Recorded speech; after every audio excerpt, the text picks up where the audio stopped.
أعوذ بالله من الشيطان الرجيم بسم الله الرحمن الرحيم وإن تجهر بالقول فإنه يعلم السر وأخفى الله لا إله إلا هو له الأسماء الحسنى وهل أتاك حديث موسى. یہ سورہ طٰہٰ کی آیات ہیں. موسیٰ علیہ السلام کا ایک واقعہ بیان کیا گیا ہے. مشرکین مکہ کے گویا اس سوال کے اوپر بھی جواب تھا، یعنی جو وہ سوچ رہے تھے کہ یہ کیسے رسول ہے، ہمارے اندر پلے ہیں، ہمارے سامنے یعنی بکریاں چلایا کرتے تھے، پھر اس کے بعد یہ خاندان ہے، تو یہ کس طرح ایک دم اٹھ کے رسول بن گئے. تو ان کو بتایا گیا کہ دیکھو کچھ تمہیں معلوم ہے کہ اللہ تعالیٰ نے اس سے پہلے انسانوں کو کس طرح رسول بنایا ہے؟ نہیں معلوم ہے تو جو اہل کتاب لوگ ہیں ان سے جا کے پوچھ لو، وہ یہ واقعات جانتے ہیں کہ موسیٰ علیہ السلام کس طرح جا رہے تھے اپنے ایک یعنی نجی، جس طرح ایک زندگی کا ایک سفر ہوتا ہے، اور راستے میں اللہ تعالیٰ نے ان سے گفتگو کی اور ان کو کہا کہ تمہیں پیغمبر بنایا گیا ہے، اور آج دن تک اس سے پہلے جتنے تمہارے ساتھ معاملات ہوتے رہے ہیں تمہیں اس دن کے لیے تیار کیا گیا ہے. پھر پچھلے واقعات بھی بیان کیے، یاد کرو موسیٰ وہ وقت جب تمہاری ماں نے کس طرح تمہیں چھوٹا تھا، کتنا تو کمزور تھا، اس وقت ہم نے تمہاری مدد کی ہے، تمہاری حفاظت کی ہے. اب تو اس جوانی کو پہنچا ہے اور بالکل اس مقصد کے لیے جس کے لیے تجھے پیدا کیا گیا ہے. تو اب فرعون کے پاس جاؤ کیونکہ وہ بہت بڑا طاغوت بن گیا ہے، اس کے سامنے جا کے نرمی کے ساتھ گفتگو کرنا، ہو سکتا ہے ڈر جائے، اور اس کو کہنا کہ کیا تو بالکل پاک ہونا چاہتا ہے. اندازہ لگائیے اس بات کے اوپر، غور کیجیے، کیونکہ قرآن غور و فکر کی دعوت دیتا ہے. ایک ایسا انسان جس نے کتنے ظلم اور زیادتیاں کی ہوں گی، کتنے بچوں کو اس نے قتل کیا، بنی اسرائیل کو غلام بنایا، کتنی زیادتیاں اس نے کی ہوں گی، اور اس کو بھی ایک پیکج دیا جا رہا ہے، ایک آفر دی جا رہی ہے کہ کیا تو بالکل گناہوں سے پاک ہونا چاہتا ہے. کیونکہ یہ جو کلمہ ہے، یہ جو ایمان ہے، یہ پچھلے سارے گناہوں کو ختم کر دیتا ہے. اس سے آپ اندازہ لگائیے اللہ کی اس محبت کا جو اللہ اپنے اس بندے سے محبت کرتا ہے. یہ ایسی چیز ہے کہ جب بندہ اللہ کی محبت کا ایک اقرار کر لیتا ہے کہ میرے مالک میں صرف تیرا بندہ ہوں، بس اس سے پہلے جو کچھ ہوتا رہا مالک نہیں پتا تھا، بھول ہو گئی ہے، اب میں ایمان لاتا ہوں تیرے اوپر، تو وہ جو وقت ہوتا ہے پچھلے سارے گناہوں کو اللہ تعالیٰ معاف کر دیتا ہے. اس مالک کی کیسی رحمت جوش میں آتی ہے. ایک صحابی عمر بن عاص رضی اللہ تعالیٰ بہت ہی زیرک انسان تھے، سیاسی شخصیت تھے، جنگجو بھی تھے، سردار بھی تھے. وہ جب ایمان کے لیے آئے ہیں تو ایمان لائے ہیں، اور نبی علیہ السلام نے ہاتھ آگے بڑھایا اور بیعت کرنے لگے تو انہوں نے اپنا ہاتھ کھینچ لیا، اور نبی علیہ السلام نے کہا عمر کیا ہو گیا ہے؟ کہتے ہیں یا رسول اللہ میں بیعت تو کرنا چاہتا ہوں، مسلمان ہو گیا ہوں، بس میری ایک شرط ہے. کہتے ہیں کیا شرط ہے؟ مجھے میرے پچھلے گناہ معاف کر دیے جائے. تو نبی علیہ السلام نے کہا عمر کیا تمہیں نہیں معلوم ہے کہ اسلام پچھلے گناہوں کو معاف کر دیتا ہے، بالکل پاک کر دیتا ہے. تو یہ ہے اللہ کے اوپر ایمان لانا، کتنا قیمتی چیز ہے میرے پیارے بھائیوں. یہ اس زندگی کی حد تک ہے، یہ زندگی اتنی قیمتی ہے، اتنی قیمتی ہے، یعنی سب سے قیمتی چیز جو اللہ تعالیٰ نے ابھی آپ کو دی ہوئی ہے اس میں یہ زندگی ہے. یہ جو آپ زندہ ہیں، آپ کا دل دھڑک رہا ہے، آپ دیکھ رہے ہیں، میں بول رہا ہوں، آپ سن رہے ہیں، یہ جو چیز ہے زندگی، یہ اتنی قیمتی ہے، اتنی قیمتی ہے کہ آپ اس کا تصور نہیں کر سکتے. مثال کے طور پر دیکھیے، دنیا کی کسی بڑی سے بڑی عیش اور بڑی سے بڑی کسی دولت کا ایک تصور کریں، بڑی سی بڑی سواری، قیمتی گھڑی ہو یا گاڑی ہو یا جہاز ہو یا بڑا کوئی پلاٹ ہو یا صدر بنانا ہو، آپ کو پوری دنیا کا مالک بنا دیا جائے. اگر کتنی چیزیں اگر آپ کو دنیا میں آفر کی جائیں تو کس طرح وہ خوشی ہوگی. لیکن اگر یہ سانس ختم ہو گیا ہے، بندہ مر گیا ہے، آپ اس کے سامنے جتنی مرضی بڑی آفر دنیا کے لحاظ سے کرو، وہ اٹھتا ہی نہیں ہے، ہلتا ہی نہیں ہے، اس کو پرواہ نہیں ہوتی ہے، کیونکہ اس کو معلوم ہی نہیں ہے کہ کیا بندہ کہہ رہا ہے. اس کے اندر سے وہ چیز ختم ہو گئی ہے. بتاؤ کیا وہ چیز ختم ہو گئی ہے جو اس سے پہلے جب تک زندہ تھا تو کس طرح ہر چیز لینے کے لیے تیار تھا. لیکن جیسا وہ زندگی اس کی ختم ہوئی ہے تو بڑی سے بڑی چیز بھی اب اس کے لیے بیکار ہے. اس لیے اس زندگی کے اندر غور و فکر کرو. یہ ایک موقع اللہ تعالیٰ نے آپ کو دیا ہے، یہ موقع بار بار نہیں ملے گا. آج جو ہم یہاں بیٹھے ہوئے ہیں ہمیشہ نہیں بیٹھے رہیں گے، ہمیشہ یہ درس نہیں ہوتے رہیں گے، نہ درس کرنے والے ہوں گے نہ سننے والے ہوں گے، وقت ختم ہو چکا ہوگا۔ لہٰذا ان باتوں کے اوپر، کیونکہ یہ میری باتیں نہیں ہیں، آپ بھی جانتے ہیں یہ اللہ کی باتیں ہیں، یہ اللہ رب العالمین کا کلام ہے جو آپ کے سامنے پڑھا جا رہا ہے۔ تو یہاں اللہ تعالیٰ نے اپنی توحید کے دلائل اس انداز سے، ہر جگہ قرآن کا یہی انداز ہے، فرمایا چاہے تم بات پکار کر کہو یا آہستہ کہو۔ دیکھیے دنیا میں تو ہوتا ہے کسی انسان سے بات کر رہے ہیں، اگر آہستہ بات کریں وہ کہتا ذرا اونچا بولے مجھے نہیں سمجھے۔ نبی علیہ السلام کے کتنے واقعات ہیں، ابھی کہو اور ابھی نہیں سمجھ آئی ہے بات، لیکن مالک فرماتا ہے میرا معاملہ ایسا نہیں ہے بھائی، چاہے اونچی بات کرو چاہے آہستہ بات کرو، وہ تو مخفی ترین بات کو بھی سننے والا ہے، اور بتایا وہ اللہ ہے، اس کے علاوہ کوئی اور الہ نہیں۔ یہ ہے الہ۔ الہ وہ ہوتا ہے جو چاہے اونچی بات کرو چاہے آہستہ بات کرو چاہے دل میں سوچو، جس زبان میں سوچو کیا جو سوچنا ہوتا ہے وہ تو کسی زبان میں نہیں ہوتا ہے، جب سوچنے کے بعد الفاظ بنتے ہیں وہ کسی نہ کسی زبان کے اندر ہوتے ہیں۔ تو اللہ تعالیٰ تو گونگے کی زبان بھی جانتا ہے، دلوں کے اندر وسوسے بھی جانتا ہے، خیالات جانتا ہے، بلکہ یہ خیالات پیدا کیا ہوں گے وہ اس سے خربوں سال پہلے بھی جانتا تھا، کب اس کے دل میں کیا خیالات، ایسی علم والی ہستی، اس کے لیے ماضی حال اور مستقبل نہیں ہے۔ اس لیے اس اپنے مالک کے اوپر ایمان لے آؤ، فرمایا کیا زبردست اس کے اچھے اچھے نام ہیں۔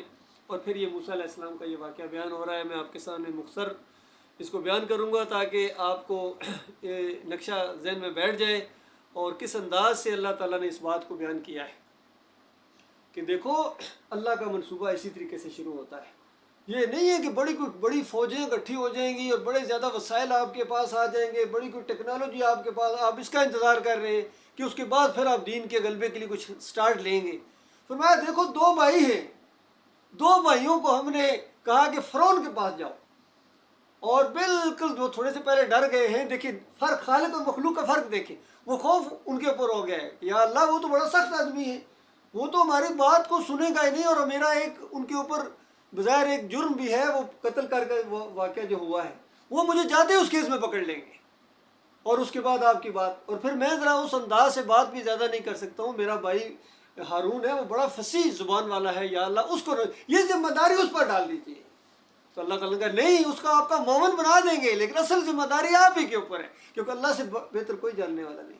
اور ساتھ تسلی دی کہ گھبرانے کا کیا معاملہ ہے، میں تمہارے ساتھ ہوں، سب کچھ دیکھ رہا ہوں، سب کچھ سن رہا ہوں۔ بتائیے کتنے بڑے تسلی والے یہ الفاظ ہیں، اور یہ دائی کے لیے بہت ہی زیادہ اس کے اندر سبق ہے کہ جب آپ نے کفر و شرک اس ماحول کے اندر یہ ایمان کی شمع روشن کرنے کی کوشش کی ہے، اور انبیاء کے راستے پر چلنے کی جو آپ نے اللہ سے دعائیں مانگتے ہو، ہر روز کتنی مرتبہ مانگتے ہو، یا اللہ مجھے نیک لوگوں کے راستے پر چلا، یا اللہ ان لوگوں کے راستے پر چلا جن پر تیرا انعام ہوا، جن سے تو راضی ہوا، اور یا اللہ ان لوگوں کے راستے پر نہ چلانا جن پر تیرا غضب نازل ہوا، گمراہ ہو گئے، بھٹک گئے، ان کے راستے پر نہ چلانا۔ تو وہی تو دعا قبول ہو رہی ہے، آپ کو اللہ تعالیٰ نے اس راستے کے لیے چن لیا ہے۔ اب وہ راستہ قرآن کے اندر موجود ہے، جو بھی واقعہ پڑھیں گے یہ نیک لوگوں کا راستہ ہے یا گمراہوں کا راستہ ہے، دونوں راستے آپ کے سامنے آ جائیں گے۔ اس کے بعد آپ کو اختیار ہے، زبردستی تو نہیں کی جائے گی، یہی تو امتحان ہے۔ حالانکہ زبردستی اللہ تعالیٰ کر سکتا ہے، لیکن زبردستی نہیں کرے گا، تو جو زبردستی نہیں کرے گا وہ کیا آپ کی منتیں کرے گا؟ ہرگز نہیں، آپ کو پورا اختیار دیا گیا، دونوں راستے آپ کے سامنے رکھ دیے ہیں۔ اس کے بعد چاہے تو آپ نیک لوگوں کا راستہ اختیار کر لیں، اور چاہے آپ برے لوگوں کا راستہ اختیار کر لیں۔ نیک لوگوں کا راستہ بہت بڑی خوشخبریوں کا راستہ ہے، اور مرنے کے ساتھ ہی مالک فرماتا ہے وہ بادشاہی آپ کے حصے میں آئے گی جو آج دنیا کے بڑے بڑے بادشاہوں نے اس کا تصور نہیں کیا۔ ایسی بڑی بادشاہی اللہ تعالیٰ آپ کو دے گا مرنے کے ساتھ ہی، اور یہ معاملہ زیادہ دور نہیں ہے، چند لمحوں کے بعد بھی یہ معاملہ ہو سکتا ہے، چند منٹوں کے بعد بھی یہ معاملہ ہو سکتا ہے، چند سالوں کے بعد تو ہونا ہی ہونا ہے۔ اور اگر وہ راستہ اختیار نہ کیے، کوئی آپشنل بات نہیں ہے، یہ بات ایسی بات ہے کہ مانو گے کامیاب ہو جاؤ گے، نہیں مانو گے تمہیں ایسا عذاب دیا جائے گا جس کا آج تم تصور نہیں کر سکتے۔ یہ وہ بات آپ کے سامنے ہے، یہ سیاسی باتیں نہیں ہیں، یہ مسل کی باتیں نہیں ہیں، یہ کوئی سماجی باتیں نہیں ہیں، یہ کوئی کاروبار کی دنیا کی باتیں نہیں ہیں۔ اس بات کے اوپر آپ کی ہمیشہ ہمیشہ کی جو کامیابی اور ناکامی کا تصور ہے، نہ صرف آپ کی، اگر صرف معاملہ اپنا ہوتا پھر بھی بڑی بات ہی، لیکن مسئلہ یہ ہے کہ آپ کے بیوی بچوں کا بھی مسئلہ اسی کے ساتھ ہے۔ وہ بیوی بچے جن کی ذرا سی پریشانی ہو جائے رات کا آپ کی نیند اڑ جاتی ہے، کتنی پریشانیاں اٹھاتے ہو اپنے بیوی بچوں کے لیے، بہن بھائیوں کے لیے، قریبی لوگوں کے لیے، دوستوں کے لیے، وہ سارے آپ کے وہاں جائیں گے اگر آپ نے یہ کام نہ کیا۔ اور اگر اس انداز سے آپ نہ اٹھے جس طرح قرآن دعوت پیش کرتا ہے، جو نبی علیہ السلام کا طریقہ ہے، یہ میں بڑی نکتے کی بات آپ کو بتا رہا ہوں، اگر اس انداز سے نہ اٹھے جس طرح قرآن اور حدیث کا طریقہ ہے، آپ کی اولادوں کو کبھی صحیح دین سمجھ نہیں آئے گا۔ آپ کی اولادوں کو کبھی صحیح دین سمجھ نہیں آئے گا اگر آپ نے خود اس کا عملی نمونہ نہ پیش کیا اپنے گھر کے اندر۔ یہ صرف بتانے کی باتیں نہیں ہیں کہ آپ نے بتا دیا تھا، نہ عمل کر کے دکھاؤ۔ آپ کی اولاد، آپ کے گھر والے آپ کے عمل کو دیکھتے ہیں، وہ دیکھتے ہیں کہ ہمارا یہ جو سربراہ ہے یہ کتنا سنجیدہ ہے اس معاملے میں، کتنا اس کو غصہ آتا ہے جب ہم یہ بات کرتے ہیں، اللہ کی نافرمانی جب ہوتی ہے کس طرح اس کے ماتھے پر بال پڑ جاتے ہیں، یہ پریشان ہو جاتا ہے۔ تو اس انداز سے جب اپنے گھر والوں کی تربیت کرو گے پھر دیکھو گے اللہ تعالیٰ آپ کو کتنا سکون دے گا۔ ایک کوشش آپ کر سکتے ہیں، باقی یاد رکھنا دلوں کا پھرنا یہ آپ کا کام نہیں ہے، کیونکہ یہ بھی قرآن میں اللہ تعالیٰ نے مثالیں دی ہیں۔ نوح علیہ السلام اپنے بیٹے کو ایمان نہیں دے سکے، ابراہیم علیہ السلام والد کو نہیں دے سکے، نبی علیہ السلام اپنے چچا اور کتنے قریبی لوگ ہیں ان کو نہیں، لوط علیہ السلام کی بیوی ماری گئی۔ یہ ساری مثالیں آخر کس لیے ہیں؟ یہ اسی لیے ہے کہ آپ ذمہ دار نہیں ہیں اس انداز سے۔ ہاں بتانا اچھے انداز سے بتاتے ہیں، باقی آپ کے قریب رہنے والے، آپ کے کمرے میں رہنے والے، گھر میں رہنے والے، ضروری نہیں ہے کہ کوئی سیرپ نہیں ہے کہ ان کے منہ میں ڈال دیا جائے۔ جب تک وہ خود اپنا علاج نہیں کرانا چاہے گا کوئی دوسرا اس کا علاج نہیں کر سکتا ہے۔ یہ قرآن کا پورا ایک مضمون ہے اللہ کے بندوں، میرے پیارے بھائیوں۔ تو اس انداز سے بتایا کس طرح وہ دونوں بھائی کس طرح پہنچے ہیں، اور اللہ کی جب دعوت انہوں نے دی ہے ان کو، اور کہا گیا کہ اذهب الى فرعون انه طغى، کہ جاؤ فرعون کے پاس، وہ بہت بڑا طاغوت ہو گیا، سرکش ہو گیا ہے۔ قال رب اشرح لي صدری ويسر لي امری، یہ دعا مانگ، کیسی حکیمانہ دعا ہے، یا اللہ میرے دل کو کھول دے، یا اللہ میرے سینے کو کھول دے، اور اس کے بعد واحلل عقدۃ من لسانی، میری زبان کی گرہ کھول دے۔ یعنی بڑا مشکل کام، بڑی ذمہ داری ہے، کتنے موقعوں پر کیسی تقریریں کرنی پڑے گی، گفتگو کرنی پڑے گی، والد میرے ایسا میری بات ہو کہ دل کے اندر اتر جائے۔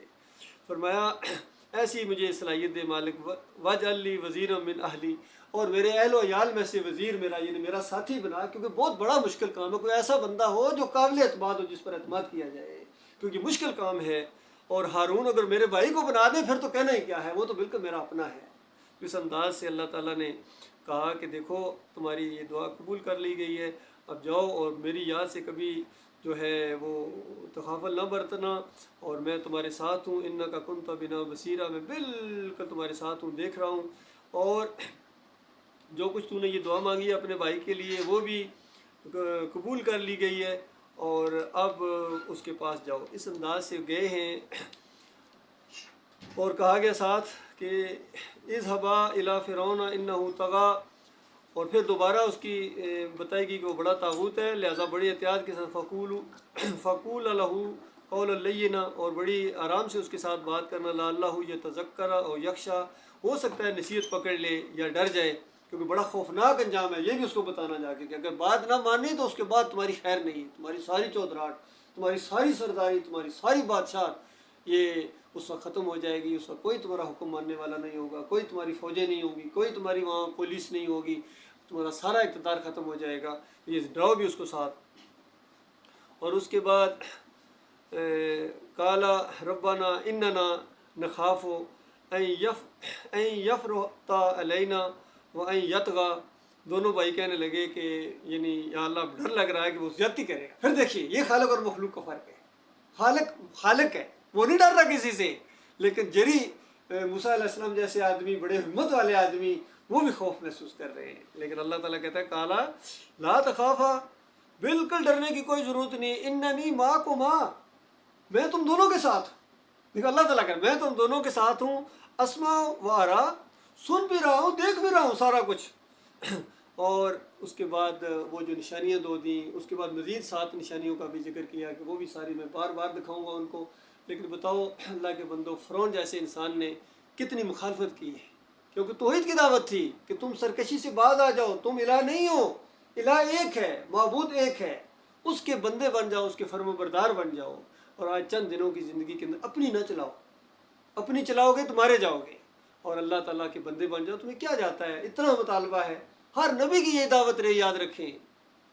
اور کہیں تو ایک آیت کے اندر اللہ تعالیٰ نے سارے انبیاء کی دعوت کو سمیٹ دیا، فرمایا وَلَقَدْ بَعَثْنَا فِي كُلِّ أُمَّةٍ رَسُولًا أَنِ اعْبُدُوا اللَّهَ وَاجْتَنِبُوا الطَّاغُوتَ۔ ہر امت کے اندر، جس علاقے کے اندر، جس دور کے اندر جو رسول بھی آئے ہیں، جو کتابیں نازل کی گئی ہیں، ان کا ایک ہی نچوڑ تھا، أَنِ اعْبُدُوا اللَّهَ وَاجْتَنِبُوا الطَّاغُوتَ، کہ اللہ کی بندگی کرو، اور جو بھی اس بندگی کے راستے میں حائل ہے، یہ طاغوت ہے، اس کا کفر کرو، اس کا انکار کرو۔ جو تمہیں اللہ کا بندہ بننے کی بجائے وہ اپنا بندہ بنا رہا ہے، چاہے وہ بڑا کوئی بادشاہ ہے، چاہے بڑا کوئی عالم دین ہے، چاہے کوئی مولوی صاحب ہے، پیر صاحب ہے، معاشرے کی رسم و رواج ہے، خود آپ کا اپنا نفس ہے، اللہ کا بندہ بننے کے راستے میں رکاوٹ ہے، اس کو ہٹاؤ ذرا پیچھے، یہ آپ کا دشمن ہے۔ اور چند دنوں کا یہ معاملہ ہے، اپنے مالک اور خالق کی فرما برداری خوشی کے ساتھ یاد رکھنا، اللہ کی اطاعت اور خوشی اور محبت کے ساتھ، یہ اللہ کی بندگی ہوتی ہے۔ اللہ کا حکم بہت ہی قیمتی ہے اللہ کے بندوں، اسی لیے کہتے ہیں کسی کا حکم وہی انسان مانتا ہے یا نہ مانتا ہے، اس کو اگر پتہ ہو کہ حکم دینے والا کون ہے اور اس کی اہمیت کیا ہے، اس کی عزت کتنی ہے، تب انسان یا تو اس کا حکم مانتا ہے یا اس کا انکار کر دیتا ہے۔ جتنے اللہ کے حکم کو ماننے سے انکار کرتے ہیں، اصل میں ان کے دلوں میں اللہ کا وہ محبت جاگی ہی نہیں ہے، وہ پیار جاگا ہی نہیں ہے، وہ اس کی قدرت اور عظمت کا انہوں نے تصور تک نہیں کیا ہے ابھی تک، اس وجہ سے نافرمانیاں ہو رہی ہیں۔ ورنہ جن کے دلوں کے اندر اللہ کی محبت آتی ہے، وہ سب کچھ فرما برداریاں کرنے کے باوجود لرزاں ترساں رہتے ہیں، کانپتے رہتے ہیں کہ ہمارا مالک ہم سے ناراض نہ ہو جائے۔ سارے انبیاء کی یہی کیفیت اور ملائکہ کی بھی یہی کیفیت رہتی ہے، ڈرتے رہتے ہیں، کانپتے رہتے ہیں کہ مالک ناراض نہ ہو جائے، مالک کی فرما برداری کے اندر کہیں کوتاہی نہ ہو جائے۔ اس انداز سے آج جو پوری دنیا میں ایک ماحول بنا ہوا ہے، یہ خالص اللہ کی نافرمانی اور بغاوت کی وجہ سے اللہ کے عذاب کا کوڑا رک نہیں رہا انسانیت کے اوپر، اور یہ بالکل اس انداز سے اس چیز کی نشانی ہے کہ آگے جا کے جو اللہ کے سارے وعدے اسی طریقے سے ہونے والے ہیں، اور اللہ تعالیٰ کسی کے اوپر ترس نہیں کھائے گا جو کفر و شرک لے کے آئے گا۔ اللہ کی نافرمانی، بغاوت اور بے وفائی۔ آج کل بھی خبروں میں نے سن رہا تھا کہ یہ جو روس کا صدر ہے، یہ دو چیزیں برداشت نہیں کرتا ہے۔ دیکھیے انسان ہو کے دو چیزیں کہتا میں برداشت نہیں کروں گا، ایک میرے ساتھ بے وفائی اور دوسری ملک کے ساتھ غداری، بس جس کی یہ ثابت ہو جائے اس کے بعد نہ وہ اپنا رشتہ دار دیکھتا ہے نہ دوست دیکھتا ہے۔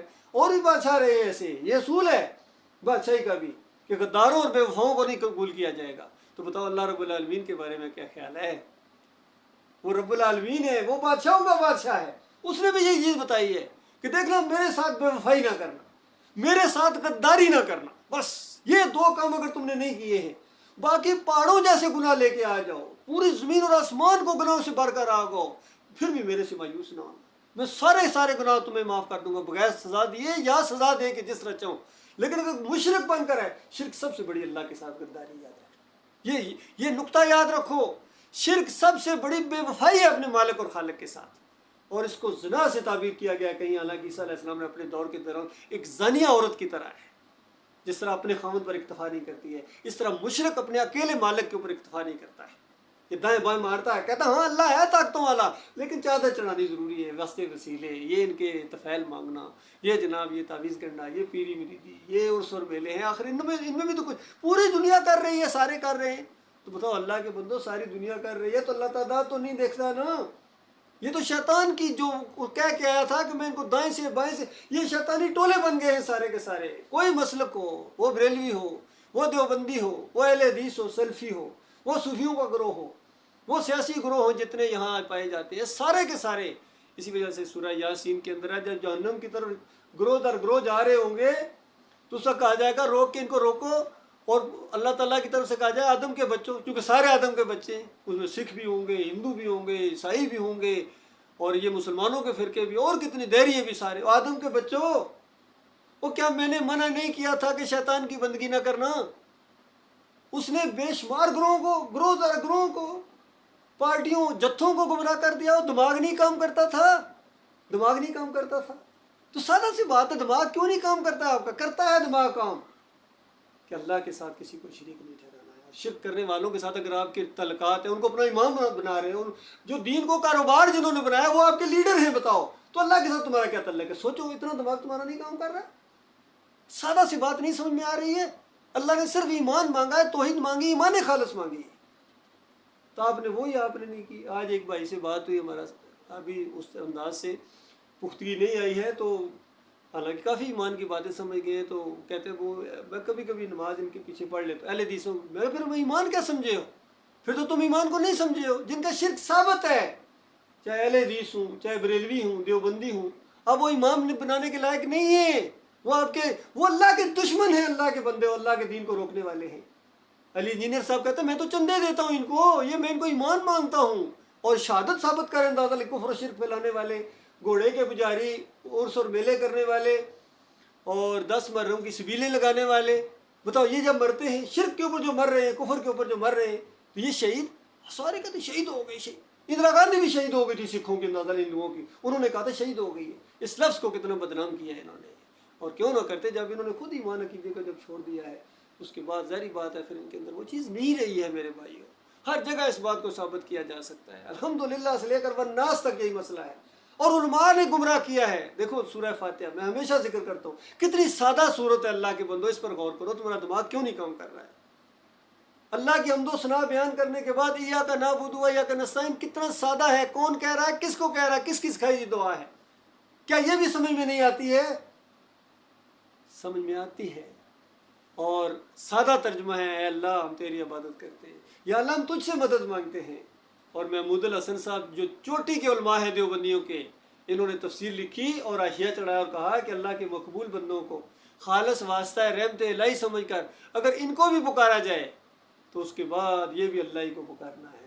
بتاؤ اللہ کے، یہ ایک مثال میں آپ کو دیتا ہوں ہمیشہ. تو کیا اللہ تعالیٰ آپ سے اتنا بھی مطالبہ نہ کرے کہ اتنی بات کہہ دو اللہ کی بات سچی، مولوی کی بات جھوٹی؟ مولوی کی بات اللہ کی بات کے الٹ ہے. اللہ کہہ رہا ہے صرف مجھے کہو کہ اللہ تیری عبادت کرتے تجھ سے مدد مانگتے ہیں. اور یہ کہتا ہے مقبول بندوں کو بھی کہا جائے تو یہ بھی یا علی مدد کہا جائے، یا رسول مدد کہا جائے، یہ بھی ایاک نعبد و ایاک نستعین کے اندر آتا ہے. اور پھر ہمارے بڑے بڑے سیاسی لیڈر کیوں نہ اس چیز کو لیں؟ ہر تقریر سے پہلے عمران خان جو ہے ایاک نعبد و ایاک، چھوٹی سی گفتگو بھی ہو جائے ایاک نعبد و ایاک نستعین سے شروع کرتا ہے. UN میں جا کے تقریر ہوئی ایاک نعبد و ایاک نستعین سے شروع کرتا ہے. اور پھر پاکستان میں آ کے گنج شکر کے مزار کے اوپر سجدہ ریز ہو جاتا ہے، چوکھٹ کے اوپر جا کے چومتا ہے. تو بتاؤ کہاں گیا آپ کا ایاک نعبد و ایاک نستعین؟ کہاں گیا آپ کا لا الہ الا اللہ محمد رسول اللہ؟ اتنی سادہ سی بات نہیں سمجھ میں آتی ہے؟ سمجھ میں آتی ہے، سمجھنا ہی نہیں چاہتے. اصل میں کتنی اکثریت نہیں سمجھنا چاہتے، سننا ہی نہیں چاہتے اس بات کو.